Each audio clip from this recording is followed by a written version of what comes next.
Сәлем болашақ грантигер, мен есімім Дамир Қанатұлы және бүгінгі біздің қарастыратын тақырыбымыз ол Алтай және Сауыр Тарбағатай биік таулары.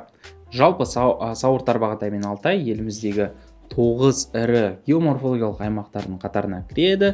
Соларды бүгін біз сіздермен қарастырып шығатын боламыз. Алтай бұл картада бізде 7 цифрмен көрсетілген, еліміздің шығысын алып жатқан биік тау болып есептеледі. Алтайдың географиялық орнына келетін болсақ, бұл бізде Жайсан ойпаты мен Байкал көлінің арасында орналасқан биік таулы аймақ болып есептеледі. Негізгі территориясы әрине Ресейде жатыр, ал Қазақстанға оның оңтүстік батыс бөлігі кіреді. Мен сіздерге ерекшелеп жазып қоямын, оңтүстік батыс бөлігі кіреді және бұл Байкал мен Зайсан аралығында жатыр. Жалпы өзінің ерекшеліктеріне байланысты жалпы Алтай Қазақстандағы бөлігі 3 бөлікке бөлінеді. Ол бізде Кенді Алтай, немесе оны басқаша Батыс Алтай дейді, Қалба жотасы және Оңтүстік Алтай деп бөлінеді. Қазақстандағы ең биік жері Ресеймен шекарада орналасқан Мұзтау тауы, немесе оны орысша Белуха дейді. Мұзтаудың биіктігі 4506 метр. Міндетті түрде жазып алсаңыздар болады. Ал бұл бізде Алтайдың осы жалпы Қазақстандағы бөліктері. Оңтүстік Алтай, Қалба жотасы, Кенді Алтай бөліктері. Қарап тұрсаңыздар, Алтайдың оңтүстік бөлігі және Ертіс өзенінің сол жақ және оң жақ жағалауларын алып жатыр. Оңтүстік Алтайға келетін болсақ, бұл бізде Бұқтырма өзені мен оңтүстігінде Зайсан аралығындағы жатқан ең ірі бөлігі болып табылады. Оңтүстік Алтай бізде табиғаттың сұлулығымен ерекшеленеді.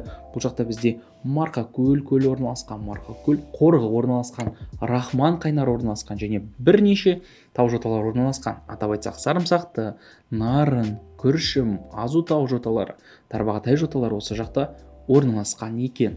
1449 метр биіктікте өте әсем Марқакөл көлі орналасқан екен. Кенді Алтай, немесе оны басқаша Батыс Алтай дейді, Ресеймен шекарада жатыр. Қарап тұрсаңыздар, орысша атаулар Иванов, Халзун, Листвяга деп аталатын жоталары бар. Не себепті оны Кенді Алтай дейді? Себебі бұл аймақта кен көп өндіріледі. Әсіресе атап айтсақ, түсті металдар бұл аймақта өте жиі кездеседі. Ал Ертіс өзенінің сол жақ жағалауында бізде Қалба жотасы орналасқан. Қалба жотасында да бізде пайдалы қазбаларға өте бай. Бұл аймақта бізде алтын және күміс өндіріледі. Ең биік нүктесі бұл жақта Сарышоқы нүктесі болып есептеледі. Пайдалы қазбалардан жаңа мен айтқандай Кенді Алтай, яғни батыс бөлігі, Ресеймен шекаралас бөлігі өте бай. Сонымен қатар Қалба жотасында да өте бағалы асыл тастар кездеседі. Ал олардың барлығын өндіретін бізде Риддер, Өскемен, Зырянда бізде металлургиялық комбинаттар бар екен. Жалпы Алтай бізде өзендер және көлдерге өте бай. Бұл жақта бізде Қазақстандағы ең ірі өзен, суы мол өзен, ең ұзын өзен Ертіс өзені ағып өтеді және олардың бірнеше салалары бар. Күршім, Бұқтырма, Үлбі өзендері құяды оған. Олардың бойында бізде Бұқтырма, Шүлбі, Өскемен деп аталатын су электр станциялары орналасқан. Сонымен қатар бұл аймақта бізде көлдер өте жақсы дамыған. Бұқтырма, Зайсан көлі, Марқакөл көлі орналасқан. Алтайда бізде 328 мұздық бар деп ОБТ базасында сұрайды. Бұлардың барлығын жаттап алу қажет. Құрметті оқушылар, сіздерге ыңғайлы болу үшін Алтай мен осындай бір кестеге ыңғайластырып қойдым. Видеоны паузаға басып, осы кестедегі ерекше көк түспен жазылған мәліметтердің барлығын жазып алсаңыздар дұрыс болады. Ал біз сіздермен келесі Сауыр Тарбағатай тау жүйелеріне көшеміз. 6-шы цифрмен орналасқан картада міне ерекше сары түспен бояп қойдым. Бұл да бізде шығыстағы орналасқан ірі тау жүйесі болып табылады. Зайсан ойпатымен, немесе бұл Жайсан ойпатымен Алакөл Қазаншұңқыр аралығында орналасқан. Егер бізде Алтай Байкал мен Зайсан аралығында орналасса, Сауыр Тарбағатай бізде Зайсан мен Алакөл арасында орналасқан. Солай жаттап алсаңыздар болады. Негізгі бөлігі Қытайда жатыр, ал Қазақстанға оның батыс бөлігі кіреді. Бұл бізде Сауыр және Тарбағатай. Сауыр Тарбағатай қос сөзден тұрады. Сауыр және Тарбағатай. Яғни бұл бізде екі ірі тау жүйелерінен орналасқан. Сауыр және Тарбағатай. Тарбағатай бойынша қандай сұрақ келуі мүмкін? Оның ең биік нүктесін сұрайды әрине.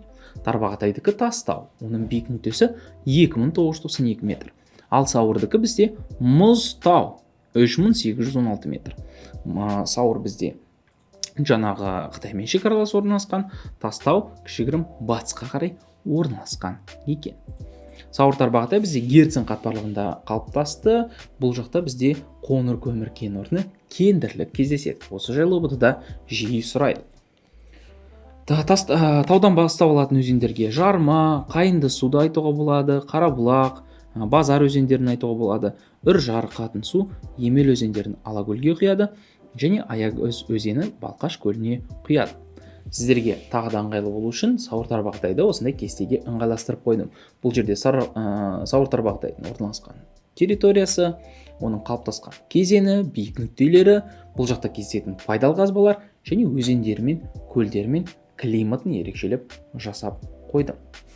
Құрметті оқушылар, егер де қалған біздегі 7 геоморфологиялық аймақты толық осылай меңгергің келсе, мен сені 8 және 10 желтоқсан аралығында өтетін өзімнің авторлық марафонымда шақырамын. Авторлық марафонда тек қана осы тақырыптар емес, сонымен қатар материктер мен мұхиттар географиясы, географиялық есептеулер және осы 7 қалған геоморфологиялық аймақты толық талдап шығатын боламыз. Бұл тақырыптар сіздерге кем дегенде 15 ұпай береді. Сол себепті 3 күндік марафонда сені күтемін. Марафон бізде ақылы, құны небәрі 990 теңге. Егер қатысамын десең, осы жерде көрсетілген Каспи нөмерге 990 теңге жіберіп, 8-не дейін чекті осы описанияда тұрған сілтеме бойынша өтіп, сол жерге жіберу қажет болады және сізді жабық WhatsApp топқа қосады. Сол WhatsApp топқа сіздерге 8-10 күні кешкі уақыттарда жабық эфирдің сілтемесін жібереді. Құрметті оқушылар, барлықтарыңызды марафонда күтетін боламын.